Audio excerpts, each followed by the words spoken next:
You are Batman, essentially, or Batwoman. A lot of people like Singapore, but a lot of people love Japan. Japan's like this weird, like very unique place with its own distinct culture, and people bow and people go to like onsens bare naked, butt naked. And there's just so many unique things just happen in Japan, and people just love it. You sound like a wise 50-year-old person just now. That was really good. Hello everyone, welcome. David, your host here for Leverage Asia. Hello folks, welcome to Leverage Asia. Welcome to Leverage Asia, everybody. How many more unicorns can Southeast Asia sustain? Should more people be open to this kind of thing and leverage Asia in that kind of way?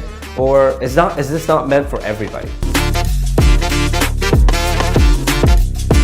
Hey folks, welcome to Leverage Asia. It's another episode and fun time. I'm very, very honored to have a very beautiful guest. Hey Risa, how are you? I'm good. How are you, David? Hey Risa, could you do me a favor and everybody a favor? Please introduce yourself, name included, right? Introduce yourself and let us know. Who are you? What are you up to? Hi everyone, my name is Risa Kazui. People call me Risa.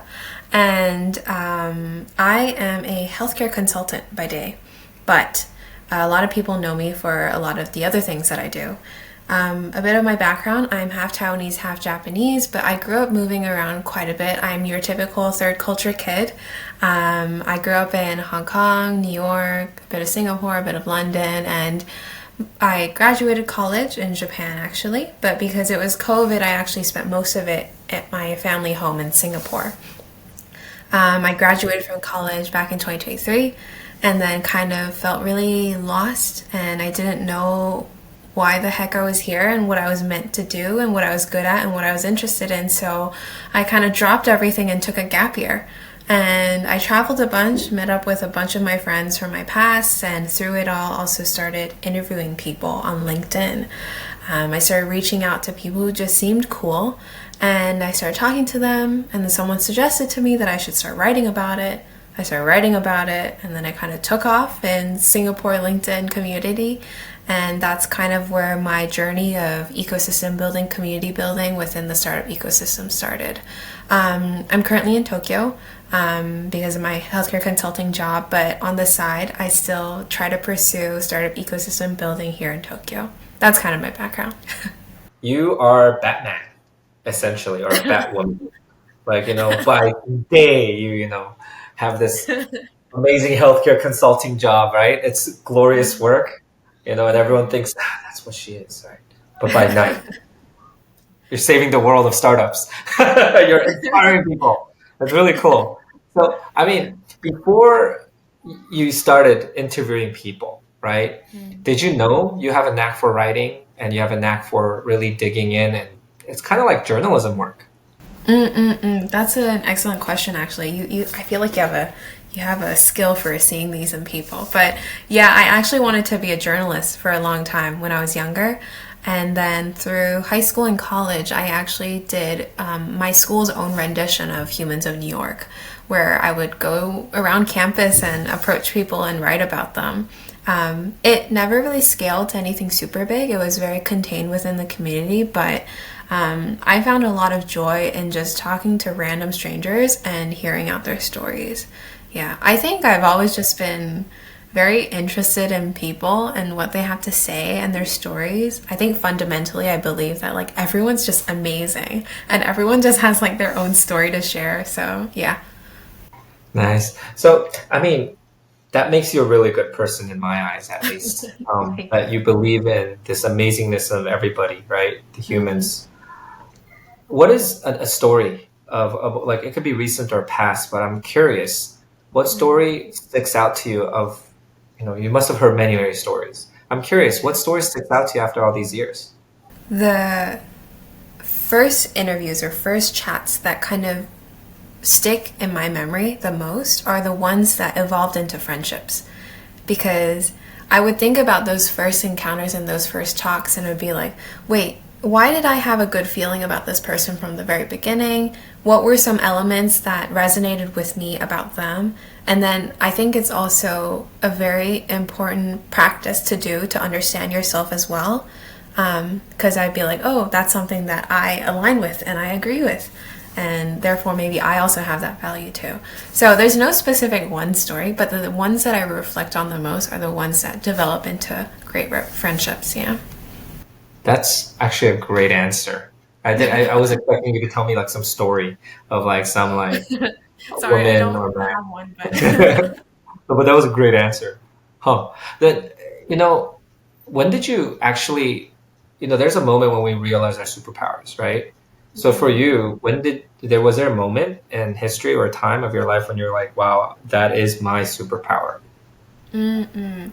I think it was really just my gap year. So for a long time, I wasn't actually very proud of this interest and this curiosity that I had. Like I was I was like job seeking and doing like college applications in a time where software engineering is like the most prestigious job that you could get, right? And I was like, oh my gosh, all I do is just ask people about their stories and I want to just learn about people and it's not cool and it doesn't make money, is what I thought. But I think through my gap year and thinking about, okay, right now is the only time where I don't really have to think about limits or constraints of time and money. I could just do whatever I want. I had an offer ready for this consulting job and I had like some savings, so I wanted to really explore what it is that viscerally makes me feel happy and interested. And the one thing that I kept doing without anyone forcing me was just talking to people and interviewing them. So that is something that not really I found, but rather confronted and acknowledged through my gap year. Yeah. You know, it takes quite a bit to make that decision to do a gap year, Yeah. right? So that must have been hard. Could you speak to that a little bit? Yeah, no, definitely. I honestly didn't ever consider doing a gap year. Initially, in my head, a gap year is like something that students take when they can't really make up their minds about their future. And it's kind of like people who can't face reality take a gap year. That was kind of, it's like people who want to escape reality, right? But I think it was when I had two offers standing, and one was like starting from April, and the other one was like, we don't have any space this year, but next year. I was like, okay, maybe I need some time to myself. Maybe I need to figure out why the heck I'm going to this job and why I want to do it. So that's kind of, yeah. I think I was just like tired too because I had started working when I was like 15 or 16, and there was never a moment where I didn't have a job or two jobs at once. And I just didn't know why I was doing the things I was doing. Yeah, so it was a lot of things coming together and me deciding to take a gap year. Sounds like it was a rest. It was like a Sabbath type of situation, right? Yeah, Where yeah. you could take a step back and breathe. How long was this gap year? It was a year, exactly? Yeah, it was exactly a little more than a year, I guess, because I got my offer in January and then I graduated in March because school starts in April in Mm. Japan. And Mm. new jobs also start in April. So it was January of 2023 to April of 2024. So just over a year. Oh, nice. Must have been great. You have a lot of pictures from that gap year? Oh, Videos and yeah, pictures? yeah, Okay. yeah. One of these Very days, I good. would love to see some of it. When I go to Japan or wherever you are going to be, I'll be there and show it to me. Um, Yes. yeah. Can I, then curious, how many languages do you speak? Since you grew up in so many places, Japanese you speak? Yes, I do. はい。日本語できますか？ すごい。できます、できます。And then 你会讲国语 right? 我也会讲，Chinese? 我也会讲。Ah, Yes. wow. You're like, and you speak English. I speak English too. Yes. Ladies and gentlemen, she just spoke Japanese, Chinese, and English. What else? What else do you speak?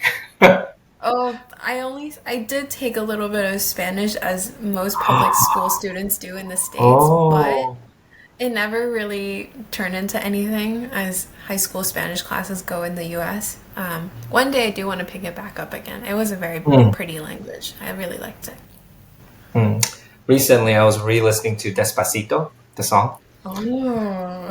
Have, have you attempted it before? No, can you? Few lines, and I'm like, quiero, quiero, despacito. Like that's all I have. I feel like there are a couple of words that everyone knows how to sing in that song, but the rest are, yeah, you just kind of like Yeah, jive to it, move your mouth. yeah. No, Spanish is a pretty language, man. You're absolutely right about high school Spanish in America. I think 6 years of Spanish. I'm here. Yeah. Talk about despacito. So Yeah. let's go back to that for a second. Then, what other languages, if you had another gap year, right, and you were gonna actually take on a language as one of your projects? Is there a language you want to tackle? Oh, Spanish for sure. I think right now with Japanese, Chinese, and English, I can cover a lot of countries. When I travel there, like I was traveling through my gap year, and one of the last places, oh no, recently I went to Korea. I went to Seoul, and Seoul and Korean is just like completely different alphabet. I can't read a thing. And when I first got there, I was like, it's been a while since I've been to a place where I literally can't talk to people and I can't read anything. Um, I mean, I haven't been to like a lot of places, but that experience just kind of makes you try to have to figure out a lot of things on your own, right? So, yeah, while it is good, I also really like going to places where it just like doesn't like you just can't talk to people and you need to figure out other ways. But sorry, going back to your question of other language, it would be Spanish. I think I've kind of I still can understand a couple words here and there, and occasionally when someone says a word, I know what it means. But yeah, it would be nice to relearn Spanish again. I really enjoyed it. So Mm, your kind of interest in Spanish isn't just that the language is beautiful. There, it seems to be this kind of hey, it's very wise, smart, and useful to speak Spanish, right? yeah, Because, yeah, like you said, you can cover a good part of the world with just Chinese and Japanese and English. Like that's yeah, over half the world. But there is a yeah. significant part of the world that speaks Spanish, right? Exactly, exactly. Yeah, you summarized my thoughts. I didn't eloquently No, explain no, it, but yeah, that was a that's question. kind So yeah. of no, that's kind of basically what I'm getting at. Yeah, like if also spoke Spanish, I could cover a lot of ground, I think, and I think like one of my main philosophies in life is just you just have to go out and meet a lot of different types of people from all different walks of life. My biggest fear is sounding ignorant. So yeah, so being able to just like talk to people, learn more, be curious is yeah, and learning a language really enables that for sure. So maybe your next gap year is going to be somewhere in Latin America or Spain. Oh, Um, that would be awesome. That would be so cool. I would love to yeah, do that. I love yeah, no, that Spain. would be I've never cool. been to Latin America, but yeah. Really? Okay. Well, let's Yeah. have. We're gonna have to make it happen. Um, yeah, I'm serious. I'm Like, down. there are some really cool people there that would love to collaborate with you too. So, huh? Well, how about this? I mean, given what you're doing with healthcare consulting and your pursuit of what you're great at, right? Interviewing people and really taking their stories and unlocking that, their beauty and their dreams and sharing it with the world.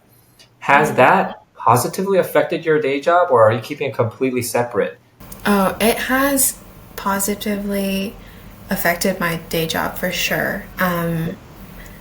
So what I do is I essentially help these global pharmaceutical companies bring their drugs into Japan. And I there's a lot of things that a company has to go through in order to successfully launch it in Japan, but I help in the pricing portion of things. So, drug price in Japan are determined by the government, whereas in the States it's determined by the companies, right? So basically, these global companies struggle to present their clinical trial results in a way that is going to guarantee an optimal pricing for their drug. And in order to predict the pricing of a drug, you need to talk to a lot of doctors, a lot of patients, and a lot of ex government people.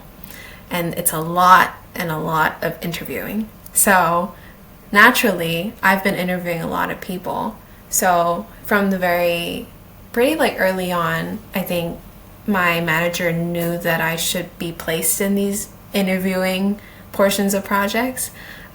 So they are kind of interrelated, not directly, but in terms of skill sets and needing to understand what a person is trying to say.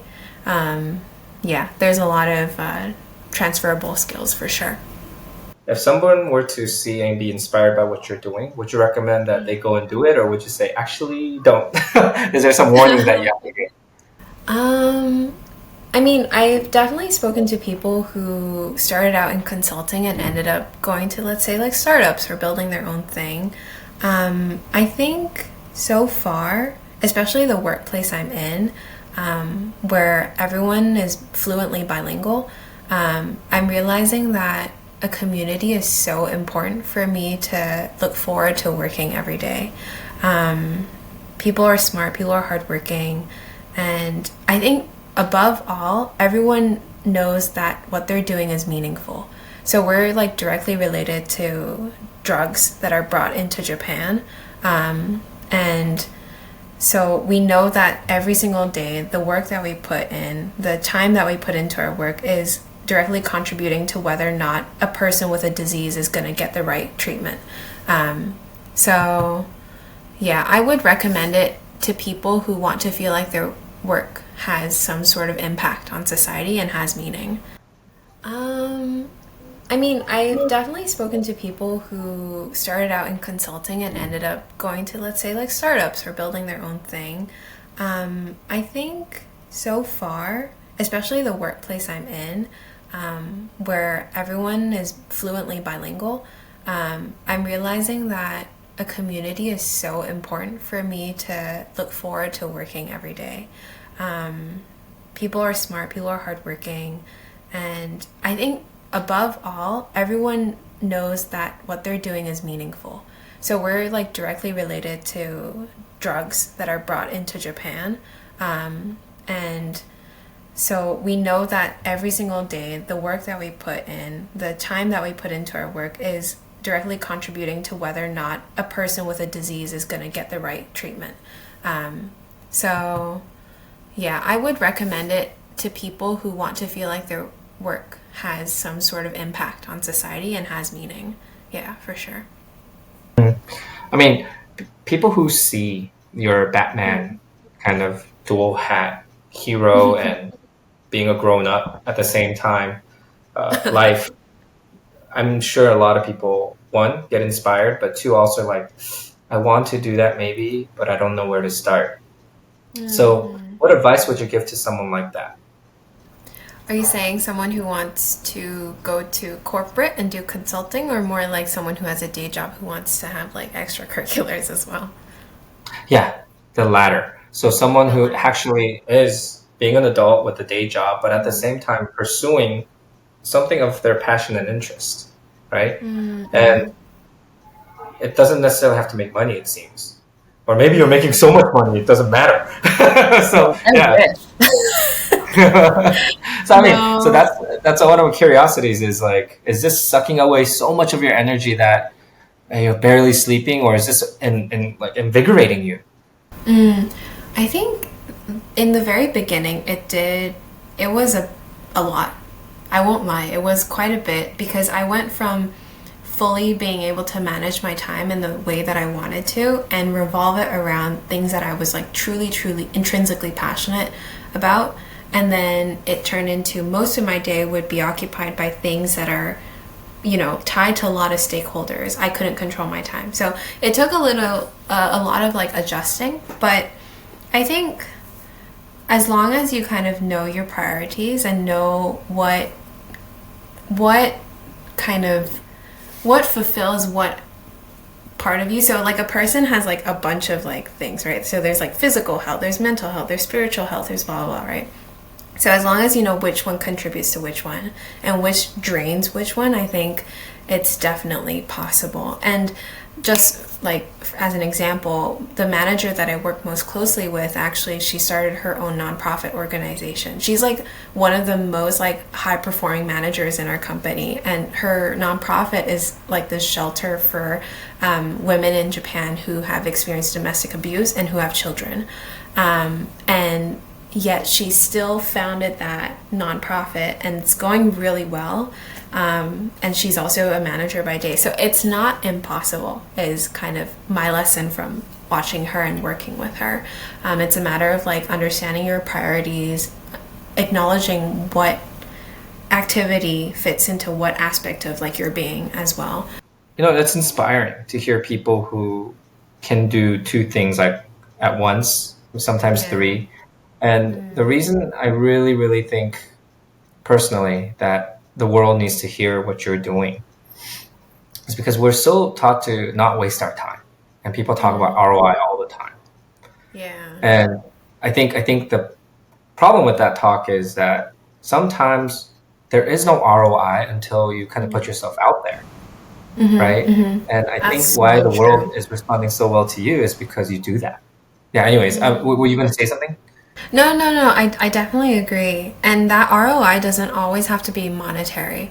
I think people overestimate the ROI to be this like numerical, quantitative thing. But like there are activities that I do that are, time consuming, but ultimately they empower me and make me perform well in other aspects of my life. So I know that if I don't go out and meet people who are, inspiring and they, make me feel like I can do things and teach me about self-efficacy, I know I'm not going to enjoy my job as much. I know that I'm not going to be as curious as I once was.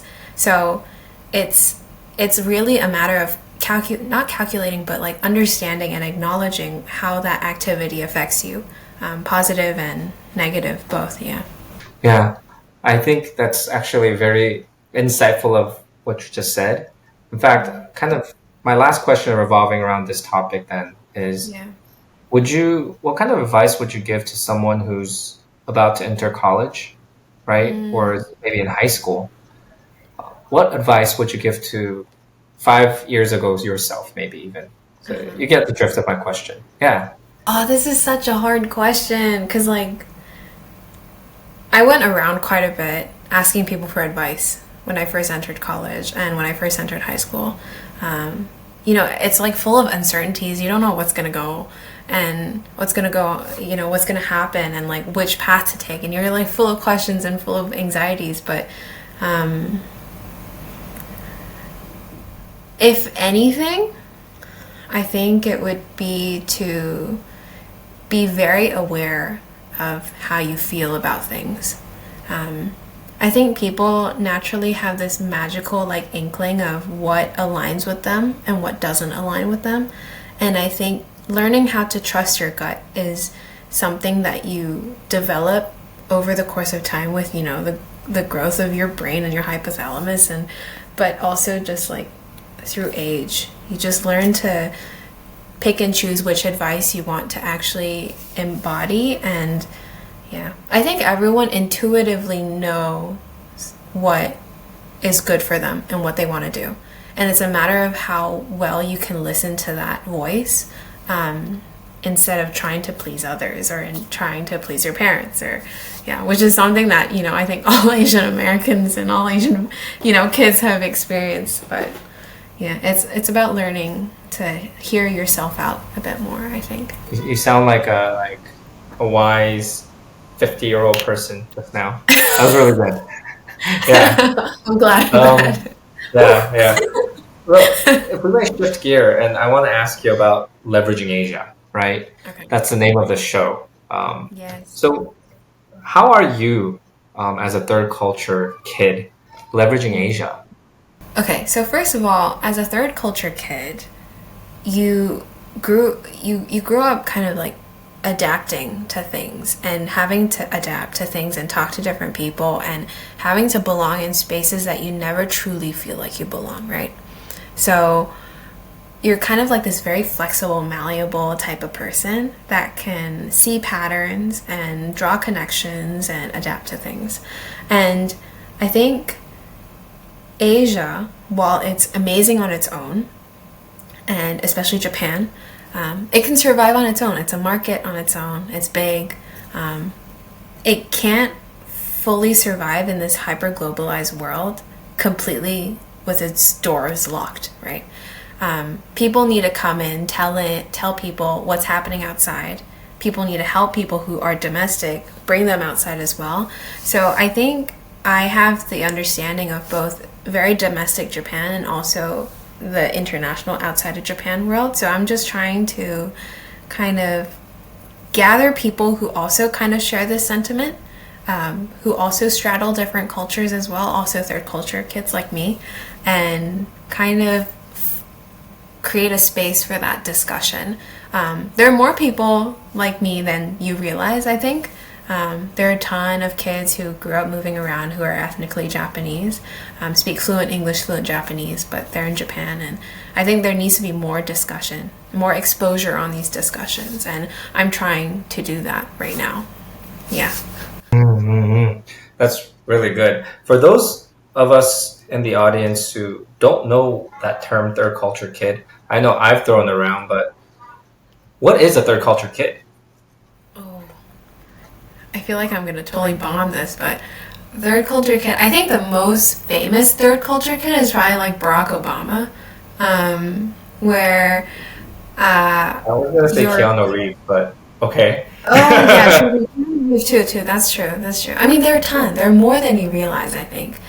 Basically, essentially what a third culture kid is, a kid whose parents have a certain culture. They grow up with a certain culture and they have these set values. But the kid grows up in a culture or an environment that's different to their parents. So ultimately this kid becomes this individual who identifies with both their parents' culture but also the culture of the environment that they grew up in. So they're like straddling different cultures. They can adapt to both.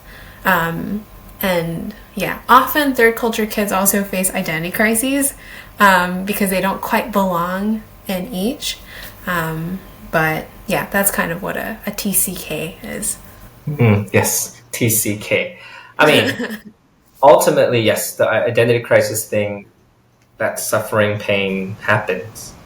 But what doesn't kill you does make you stronger, correct? Yes. Very well said. I do think so.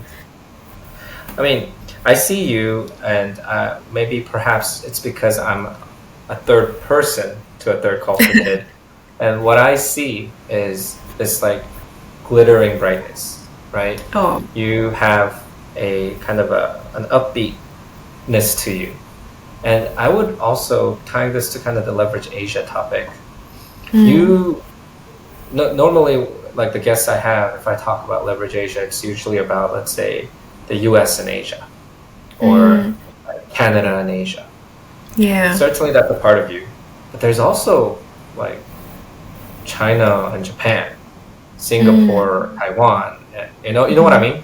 You seem to also have this like within Asia, Leverage Asia. Could you speak to that a little bit? Like, that's pretty interesting. Yeah. Yeah, no, definitely.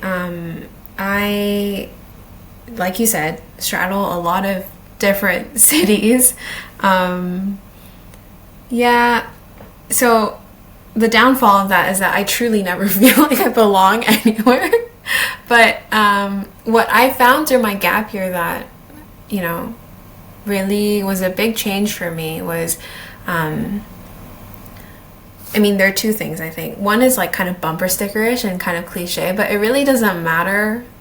Like the cultural identity doesn't really matter, honestly. It's really just the essence of the individual, whether or not your values align with them, whether or not you're, looking for the same things, where your missions are aligned, your visions are aligned, and then that's kind of what makes a good conversation happen and what a good friendship feels like. That's one. And the second one is like oftentimes, especially in Japan, we see a lot of young professionals who feel like leaving Japan is the only way to expedite your professional career. And it's because in Japan, the hierarchy is so stubbornly like embedded into society that it comes with seniority. It just comes with age to move up. And it's not really a meritocracy. It's changing, but it's still not. So a lot of young professionals feel like, oh, the only way that I'll get forward in life, the only way that I'll have the house that I want is if I leave Japan, go get a master's and maybe find a job overseas. But through traveling a bunch, through going around Asia as well, I realized that leaving is not always the solution. I feel like wherever you go, there are going to be people, especially in like my age group, I feel like, who are like kind of unsatisfied with being like, I don't know how to say it, but like unappreciated in a way. And I've seen a lot of people leave Asia to leave Japan to go to Singapore, or leave Singapore to go to Japan and stuff. But well, I'm sure it does make them happy. It's not always the solution, is what I feel like. There are always going to be problems, and it's more about like the essence of your work and whether or not you can look internally and figure out what it is that you're running away from, and whether or not you can find that in the city that you're in. That really makes a difference in whether or not you're going to do a career pivot and stuff. But yeah, it kind of derailed a bit from your question, but that's something that I see across Asia, across all cities in Asia, for sure. Yeah, that going to the West, going to the States is kind of the ultimate way to get better and to improve my life. And yeah. And what's funny though is, I mean, first off, you decided to go to university in Japan. Said, right? Did it help you in terms of just socialization, academics, or whatever in university to be someone who has multiple Asia background plus exposure to the Western world? Or was it an acclimation nightmare? Oh, I think that, but I'm also like a very like optimistic human in general. So I tend to see like the silver lining and the positive side of things. So I might just be like rose tinting my past. I think it's positive. I think especially in Japan, there's still a very strong bias towards the US. Like even the college that I went to was built by General MacArthur, who came in after the war and built Japan from scratch. Like he was the one who basically wrote the constitution that we have today. So there's a strong pro-US. US is correct. US the absolute truth sentiment. But like for example, when in Japan, when you say waigor, like gaijin in Japanese, it usually means like an American person. It doesn't necessarily mean like a Southeast Asia person or like a Taiwanese person. It usually means someone American. So there's still that bias. But I guess because I was raised in these, cities in Asia, I know that it's not that, just outside of Japan doesn't mean US. It could mean Singapore, it could mean Taiwan, it could mean Hong Kong, it could mean anywhere else. So yeah, I think that perspective definitely helped to not think that like the West is the true good and the correct place to be, and that there's plenty of other places that are equally or even more as like, abundant in terms of resources and interesting people. Yeah. Do you think Japan, I know a lot of people have a choice when it comes to Asia. What's so great about Japan for, let's say, someone with a Western background? I mean, you've already touched upon it a little bit, but could you speak into that a little more? Why should people be coming to Japan more? Okay. There are a lot of things that I can say about this topic. I'll like go through and just see where the conversation goes. But I think Japan, first of all, it's a big market, right? So it's it's huge, right? Like honestly, like businesses can thrive just within Japan very easily. Yeah, you don't need to get out of Japan. Just stay there. Yeah. Exactly. There's also like a downfall to that, as I've talked about already, but that's a very interesting characteristic. But in terms of why Japan, I think especially if you're in like the startup ecosystem or if you want to build something from scratch, Japan's always been a rather insulated place, right? And it could be good, it could be bad, but what I can tell you for sure that it's a very different landscape compared to the US, where you're constantly having inbound and you're constantly, having this exposure to different cultures and different countries. Japan is not like that. So in terms of being an outsider and coming into Japan, you're gonna be special. You're gonna be different. it comes with both good and bad. You might be stopped on the street by a police officer because you look different, but at the same time, you will probably get a bit more exposure and a lot more people might notice you. So, speaking out, being vocal, it's probably not as hard to be known. Another thing, if you're related to the startup ecosystem as well, Japan recently, in the past 5 to maybe less than 10 years or so, is finally starting to get on the startup bandwagon. And it's very exciting because this time around, the government's backing the wave. Students are actually realizing that it's probably cooler and better to go work for a startup than it is to work for a big company. I think the average pay at a startup is higher than the average pay at a domestic Japanese institution. So these factors are finally kind of culminating into this really interesting boom that's happening.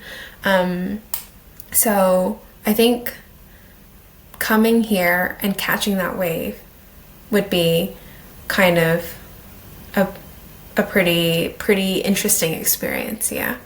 It's so interesting you're touching on that, the whole startup ecosystem in Japan catching on. Because, some of the most respected entrepreneurs that I know in my life are Japanese entrepreneurs. Like, Masayoshi-san. Hi. Very, very highly respectable. Founder of Uniqlo. I forget his name. Yanai-san. These are all... what's his name? Yanai-san. Yanai-san. There's some amazing entrepreneurs who've established some very, very big and globally influential companies out of Japan. Yes. They kind of shadow everybody else in some ways sometimes, right? And but my buddies at Shinhan Bank, it's a bank in Korea, are all about Japan right now. Frankly, they're just focused so hard. They had a choice, and I'll ask a question right on this. They had a choice to go to Southeast Asia and support the Southeast Asia startup ecosystem, which they are doing, the bank itself. But he himself, he's like the head of global investment, decided to go heavier into Japan. Hey. He decided that. I know. That's I'm like, oh. Yeah. So, well, my question then is kind of piggybacking off what you said. Is it because of what you said, you think? There's this government push, there's a boom, and he sees it? Or is that just crazy what he just did? What do you think? Oh, I don't know. I would like to think that it's actually because of the wave and it's because of these factors and these big changes that are happening. But you do feel it though. Like when you're walking around in Shibuya as well, you'll see a lot of billboards that say Shibuya Startup Support, which is the district-backed startup support organization that literally brings these foreigner founders to municipal city offices to get their identity and their details figured out. There are actual efforts that are happening, and it's not weird to do that anymore. I think back in 2016, 2017, when I was in high school, you say startup and people think, oh, you didn't try hard enough when you were looking for jobs. But now when you say startup, it turns into more of a conversation of oh, then what's the cause? Or what's the service? What's the product? There's a bit more awareness, a bit more acknowledgement that this is a real thing that's happening. So I'm surprised at the Shinhan Bank investing in Japan over Southeast Asia, but I'm also not super, super shocked by it.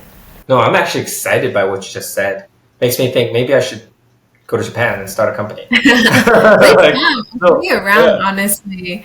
It's really, really exciting. And you feel it one thing that someone once said to me is that when this person also straddled both Singapore and Japan, and what he said was a lot of people like Singapore, but a lot of people love Japan. Japan's this weird, very unique place with its own distinct culture, and people bow and people go to onsens bare naked, butt naked, and there's just so many unique things just happen in Japan, and people just love it that so much that they just want to stay. So one thing that you really see in Japan as well is these people with really credible backgrounds maybe they helped, they were in the first wave in the Bay or something, and they just move here with their families because they just love Japan and they just want to live here. They keep a low profile, but yeah, there are like pretty like top tier high caliber people here as well, interestingly. Yeah. No, that's a unique strength to Japan, I think. If you think about this, Steve Jobs, founder of also Oracle, can't believe I'm blanking. Um, founder of Oracle, I'll remember. A bunch of U.S. executive, even the founder of Nike, right, Phil Knight. I did not know Um, that. all of these amazing legends from Silicon Valley have an awesome respect for Japan. You know, and the question I want to ask you is, I mean, I have my own assumptions, but my questions to you, and this is about Risa, is what is it about Japan you think lures these amazing business magnates to, they just respect it. There's something about Japan for these Silicon Valley luminaries. They don't look down on it. The culture is different. It's weird. Yeah, people are naked on set, but no, they'll get naked and go in there with you. you know? Yeah. Yeah, yeah. And So I mean, they what do you they think don't that is? the onsen or like more like Oh, yeah, the onsen. I would love to talk about some more, and I'm a big fan of onsen. Yeah, you'll yeah, know. it's My parents nice. and everyone knows this. But no, just the bigger cultural draw and respect. I mean, I mean, because you've straddled both cultures, what is it Yeah. about Japan that causes or pulls that out of these? They're definitely not weirdos, the American people that who are doing this, right? Nobody, I mean, these are people respect. So what do you think it is that's making them want to do this and respect Japan?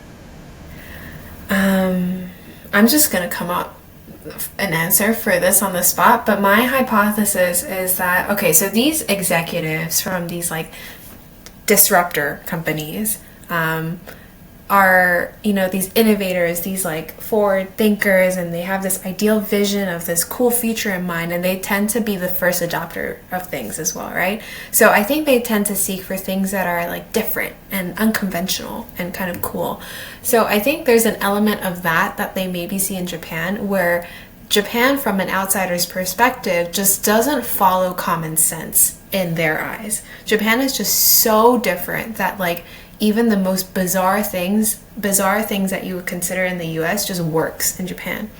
For example, recently, a dear friend who lives in Austin, Texas, he's Japanese, he came back to visit in Japan, and he was like, I was walking on the street the other day and I just saw this like old man just like doing this and like guiding these cars to come out of a parking lot, and it was like so hot in the middle of summer, and he was just doing this, and he realized that it's kind of amazing and incredible that a society can exist where this person who literally does this job can exist, and this person is making a living just by doing this. Meanwhile, in the US, we would think like, oh, just get a robot to do that, or like let's think of a more efficient way to do this, or like let's lose that job so that the supermarket that the parking lot was at would have less of a cost or something. So there are a lot of things that we think are common sense in the US or in the West or like everywhere else in the world just doesn't translate to Japan.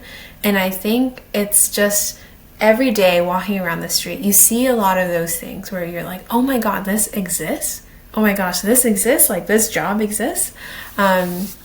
So maybe it's that like refreshingness that a thing could just exist and be sustainable like that, that draws a lot of people in. It's just so different. Yeah. And a part of me fears that with more startups, more inbound, and more tourists, Japan might lose that sense of uniqueness. And that's kind of the caveat of all of this inbound that's happening right now. But at the same time, I think Japanese people are also very stubborn. So we're going to hold on to our matsuris, our festivals, and hold on to our onsens. And yeah, but I hope that kind of answers your question. No, that does answer my question very, very well. But it makes me ask other questions. So, you do you see that as young people, Like, our, I've heard back when, maybe 10 years ago, people can live in Japan by just having part-time jobs, right? Yes. Um, Yes. so is that still true? Yes, yes. Rent is very, very cheap in Japan. And a lot of people can live just with part time jobs. There's also national health insurance, so that helps. Although it is starting to put a dent on the country because of the aging population. Um, yeah, you can. You can live. So that was also one of the reasons why I chose Tokyo as kind of like the first place to launch my professional career. It's because even with a fresh grad job, I could still live pretty comfortably. I don't have to, I live in a share house now, but I don't have to live in a share house. I could get a nice apartment in central Tokyo just fine with my salary, and I could eat well as well. Yeah.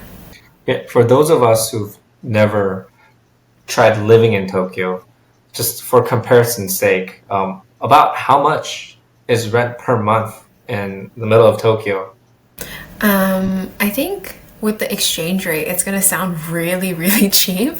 But in Japanese yen, you could find a place for like 80k yen, which is multiplied by 7, like 500, 550 for a month. 550 USD, right? USD, correct. Yeah, and this wouldn't be a shabby place. It'd be a nice, No, how no. many It's like, bedrooms?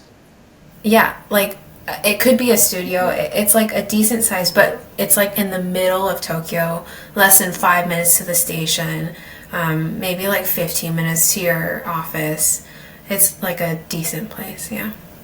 That's awesome. In fact, it's odd to say this, but when a culture Mm, makes money not through its real estate but through other things, mm, that to me is a sign of a healthy economy. mm, mm, Um, mm, I know that sounds really weird. Recently, I actually did a little research on, leveraging Asia, how mhm. much jobs from the US are outsourced to Asia for tech, and Okay. which countries in Asia actually are more consumers of US products and services. So Hmm. Japan was like number one in terms of consumption, right? Oh, It can okay. consume a lot, but when it Mm-mm. comes to outsourcing workforce to US, it was not even in the rankings. Okay, Oh, okay. and there are a few countries like that. I mean, Korea was like that too. Korea didn't Mm, export any workers to US per se, like the mm, devs, but they buy a lot.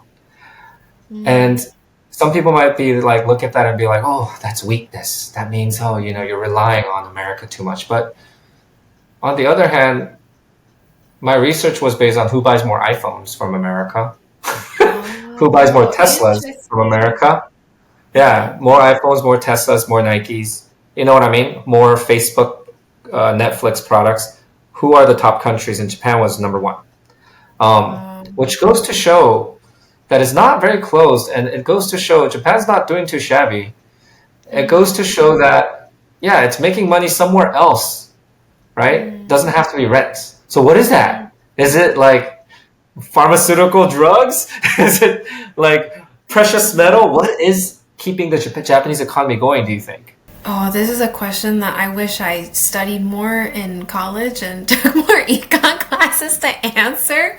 Um, I honestly don't know, but in terms of pharma, we're like the top one of like at least top five, probably top two or three in terms of market. If you don't count generics, because then China would be higher. But I think I honestly can't tell you, but I would probably say that people don't live a very difficult or hard or strenuous life in Japan. You can live very comfortably, and people do live very comfortably. Maybe it comes with just not saving as much or not investing as much. Yeah, but I don't know. I need to do some homework, David. That's a very interesting question, though. No, look, there's a few things about this that I think it's a reflection. When people care too much about the supply chain of an economy of a country, Yeah. then maybe things are too simple. You know? Can you Um, elaborate a bit more? I'm curious. yeah. So, for example, things like this. Because I'm in Vietnam right now, right? Yeah. Well, not literally right now, but that's where I'm doing a lot of my operations. If I were to ask a young person in Vietnam, what is Vietnam's economy main driver? The top three answers I'd get is tourism, agriculture, and manufacturing, right? And then you have to wonder, now, now I get that response from if I stop 10 college students, 9 out of 10 would say that. Yeah. But if I go to Japan or Taiwan or some of the more developed, or even Singapore, I mean, Singapore is a little easier, but if I ask 9 out of 10 or 10 like college students, what drives the economy of your country? The answers are as diverse as like the rainbow because they all answer based on their biases, subjective experiences. They have no idea. And you know what's so funny is they're all wrong, even in Vietnam. Vietnam's top export is not agriculture. Vietnam's top export is actually phones, manufactured phones. So I guess it is manufacturing in some ways, but it's not the manufacturing they think. It's not clothing, you know. Yeah, It's yeah. actually tech. It's manufacturing for Apple or Intel or Samsung, like one of those. But my point is that I think that's what I meant. When the answer is too simple across the board, it goes to show maybe the economy is still developing. Whereas when the economy is already kind of developed, like Japan's for the longest time was the second largest economy in the world. Now it's third, I believe.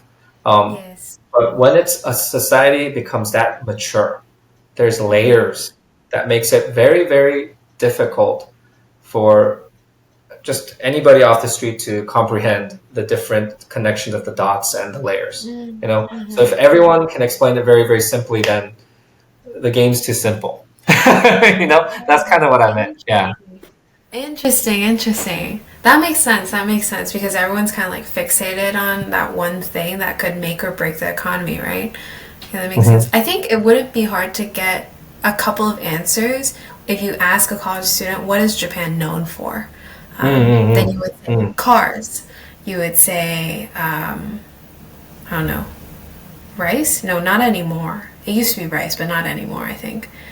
But So cars is interesting you definitely said like rice. up there. Yeah. Yeah, yeah. Yeah. But No, my grandfather was born in Japan, in Tokyo. And then my great grandfather had immigrated there in the early 1900s. And yeah, they used to go rice shopping.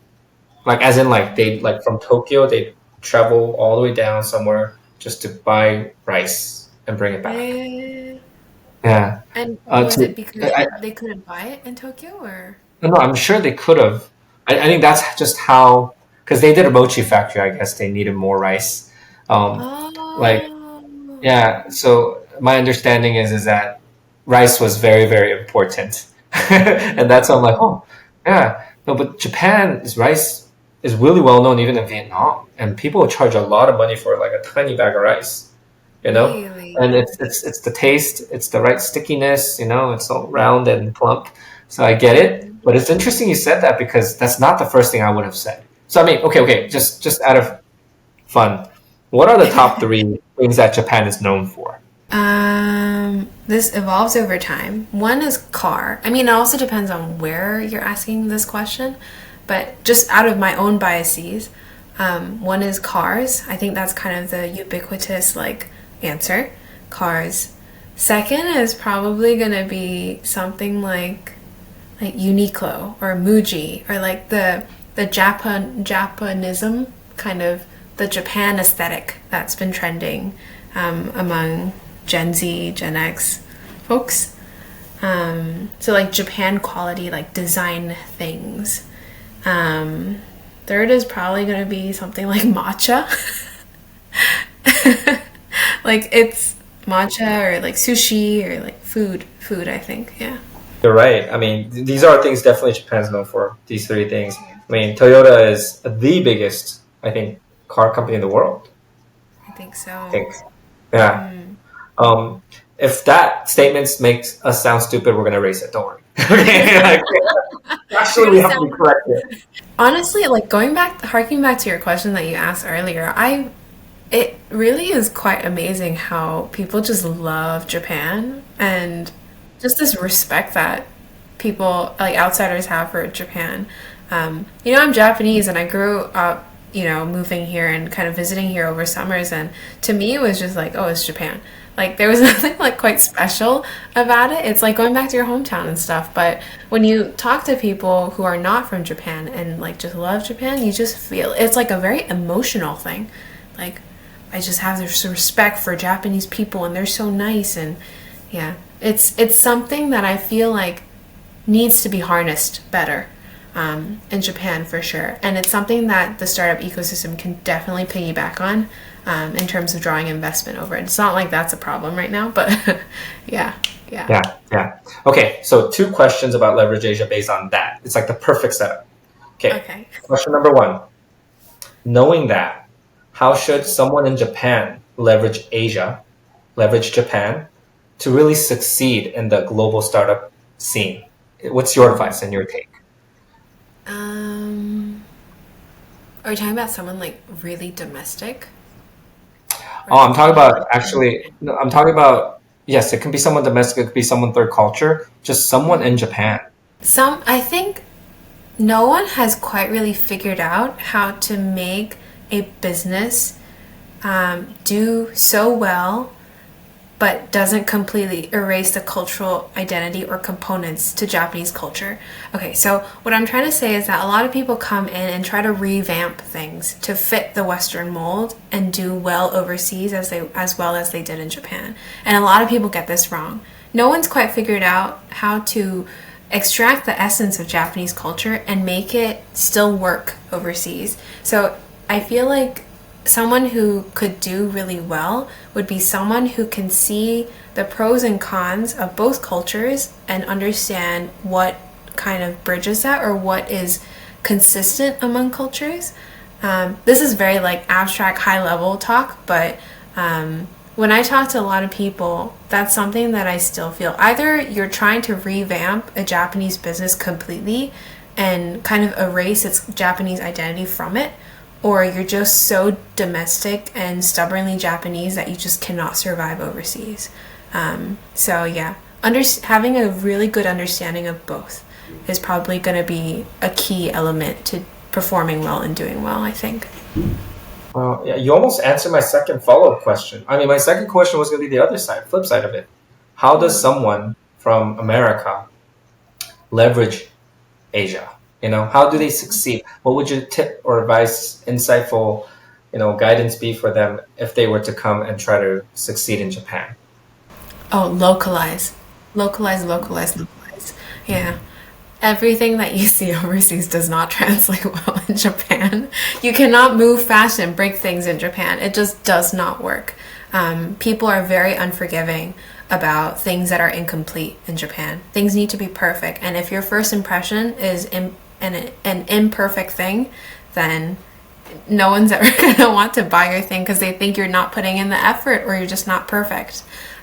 So, yeah, I think a really good understanding of how your consumers and your customers are going to receive your product is going to be really, really important because it could really make and break your name here. Wow, that's so not Silicon Valley, right? It's like Silicon Valley, it's you buzz, buzz, buzz, or you break fast and you iterate and you need to quickly. It's better to just go out there early and make mistake, get some feedback, and then improve it and Right. come back. But Yeah. you're right, actually. But that's the thing. Maybe that's what you're saying is kind of changing. Um, Mm, why we preserve in Japan, let's say the perfection and the kind of the culture of we like things complete. mm, Maybe there is another lens of, but when it comes to young people working on a startup thing, mm, mm, you know, because something, and the reason I even bring this up, I'm not an expert in Japan like you, or I'm not Japanese, and I don't live in Japan, but I mean, I was talking to Taizo-san. He's mm. the youngest brother of Masayoshi. I agree. And I've never met a man who's so entrepreneurial. He was Mm, breaking things from right out the door. He was like, hey, nothing's crazy, nothing's impossible. Let's just go. mm, mm, That was the mm. complete opposite of complete, right? Yeah, that's true. But That's true. but then he was complete on the one hand. It wasn't like he was very orderly. He had reason and rhyme in everything he was doing, but he knew how to Mm, compartmentalize and differentiate and go. yeah, So yeah. so yeah, I don't know. Maybe he. I mean, first of all, I'm like so jealous that you had a chance to talk to Taizo-san. He's like kind of like the founding father of all of this. I'm so jealous. But I think, second of all, I think maybe this is just high level talk as well, but it could also be the way you present yourself as well. Even if your product is imperfect, if you have like an MVP that doesn't seem imperfect, then it could probably go very far, possibly. But that also takes a very good understanding of what is acceptable to Japanese society, right? So yeah, I don't think it's a very black and white binary thing, and I'm sure there are a lot of like intricate like elements that you can like adjust to do well. But yeah. Yeah, no, actually, that perfectly rounds it up a little bit there, because though you're right. By the way, I mean next time I see Taiso-san, I'll definitely try Ooh. to figure out a way to weave it in. I'm not so tight with him that I can be like, "Yo, bro, what's up? Why don't you talk to my homie Risa?" I can't do that. I'm a But homie, my god. yeah, Wait, how do you even know am him? I one of those people that you met that you can't become friends with, or am I one of those people we can't become friends? Our Oh my values so god. different. Wait, how do you No. even know Taizo-san? What happened was, so Taizo-san is, I mean, I had 20 years in ed tech, right? Education Mm, technology. mm, San is extremely into education. For a second, mm. he happened to take grand interest in Vietnam. And the Vietnam Um, startup market is very small. So we happen to have the same mutual friends. And so the last trip he made to Vietnam, I spent 3, 4 days literally with him every day, him and his, mm, crew and me and my crew. And we brainstormed ways to help Asia do more things.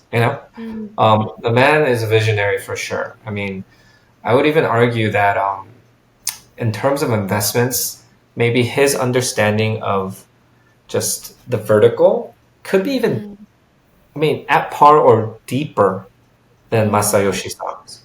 So mm, mm, Masayoshi, I think, is just go, go, go, which I mm, respect, by the way. Respect that man so much. He's like top one, two in my book. mm, Taizo has the benefit of learning from Masayoshi and mm. kind of nurturing his own philosophy. So, you know what I mean? So that makes Yeah. him, in some ways, I guess, if fabrically more seamless, you know? Mm, That's how, at least mm, how it's presented. mm, Yeah. mm. That would make sense for sure. Yeah, because he would see what Masayoshi-san is doing and then maybe, do his own spin off of what he's doing, right? And develop his own path. Wow.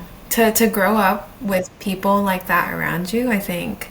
Like one thing that I definitely really feel in Japan is we don't have enough discussions and conversations about visions and how you want to like impact and change society. So the whole concept of like disruption and startups and building your own company in the Bay or in the West at least is that you have this ideal vision of a future in mind, where an injustice or a problem is solved by whatever solution that you create, right?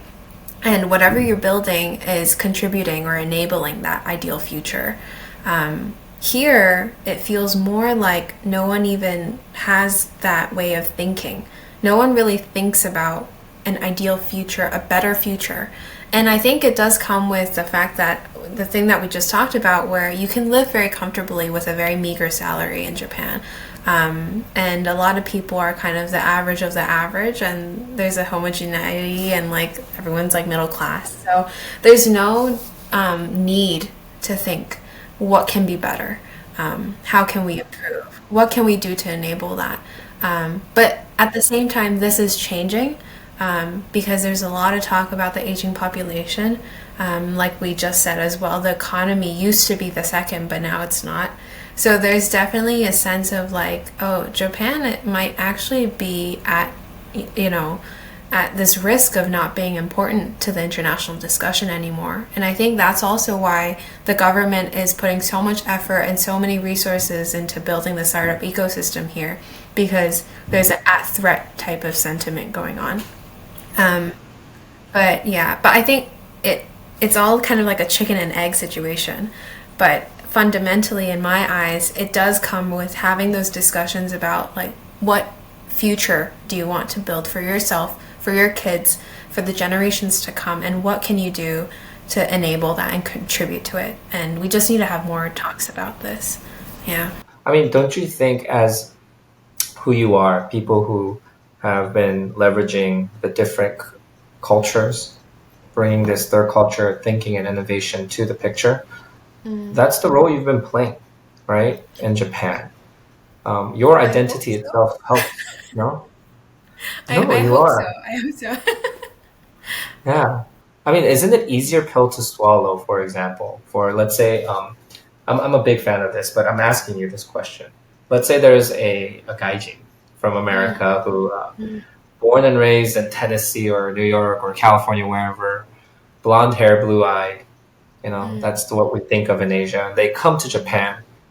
The risk there is will they succeed? They'll be embraced, but the likelihood of their success, I think, is greatly, greatly increased by partnering with someone who is a chameleon, right? Mm. Understands both Japan and the US. Because without that individual, the gaijin is not going to succeed. I think well, Yes. not it's not impossible, but it's very hard. Yeah. It's a very real thing. I've spoken to investors and founders here, and domestic VCs don't want to invest in startups that are foreigner founded, completely foreigner founded. And it's only the startups that have a founder who is foreign and also a co-founder who is Japanese that get the money from these domestic VCs and CVCs.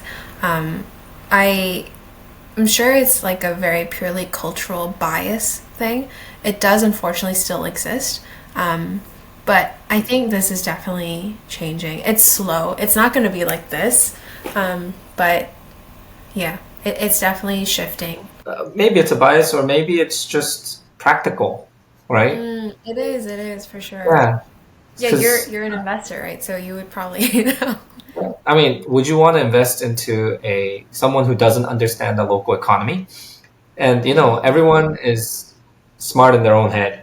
We all think we have the right answers, but the way you dilute your foolishness but increase your wisdom of the culture is by having more, well, I guess diversity is not the right word, but if you're hot, you need to bring someone cold. If you're cold, you need to bring someone hot. And we gotta, but you are in the middle. You're the perfect hot and cold, being able to, leverage Japan and the Western world. And that's exactly what you're doing the day and night in some ways.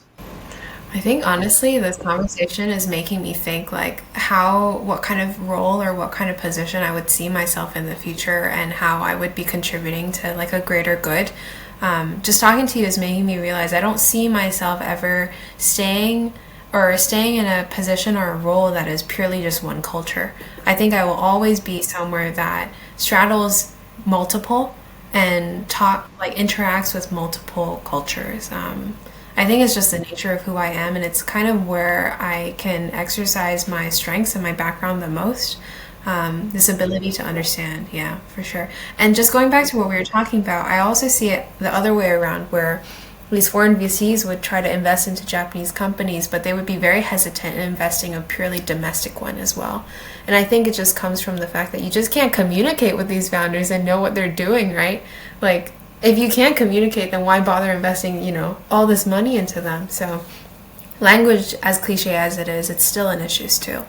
Yeah, Yeah. yeah, no, it is. And I think, unfortunately or fortunately, um, that's something that we haven't been able to solve even with all the technology we have right now, right? The language Yeah. isn't seamless. We still are very biased with the languages. Mm. But that's also, again, your strength. And this is why the whole leveraging Asia, leveraging the opportunity between Asia and America makes sense to me, at least, is that Mm. because of the information gap, because of the Mm. opportunity asymmetry, people are in America are going at a speed and people in Asia are going at a certain speed. But Mm. that's why there's this opportunity, right? Yes. And that's why, you are so important between Japan and America, or Japan and China, or, I got those Taiwan eyes. and America. Yeah. Um, okay. Well, hey, so let's pivot a little bit, okay? Okay. Can I ask you about this? What in the next 5 years, if you had to pick like two, three things that you just want to just get off your bucket list of, I want to do this professionally, what are they? I've been facing this itch to build for a long time. Um, I know I'm very good at connecting people, writing about people, shuffling information, connecting the right. I just said that connecting people, but I haven't quite been able to execute something from idea to an actual tangible thing. Um, so when I talk to founders and they talk so passionately about what they're working on, like you feel like they would probably die for this product. They would happily sacrifice everything for this one thing that they built from scratch and saw it from its like infancy. I still haven't felt that. And in the next 5 years, I would really, really love to be able to experience that type of passion. So I asked for three. You named one, but it's a big Mm. one. That's a big one. Uh, Yeah, it's huh. huge. Yeah, no, I think you should. I think you should, and I think you will. Um, because you're already so plugged in. I feel more plugged in than the average person in Japan and even outside of Japan into the startup conversation and ecosystem. Mm. Um, so I guess in terms of the next few years, then, are there people you definitely want to interview that you haven't yet? Like these are, hey, I wish list of three people. I'm not counting me. Like, I mean, obviously you. I mean, the two conversations that we had, I've learned something. I remember the last time we talked as well. Like you kind of your sign off to the conversation was like, Risa, take some time and think about what it is that you'd sacrifice for. I was like, oh my goodness, I can't answer that question. Like that's something that I don't feel like I think about on a daily basis. I talk about meaning and living an intentional life quite a bit, but when it comes to that one thing that I could sacrifice for, I'm like, oh my gosh, I'm still looking for it.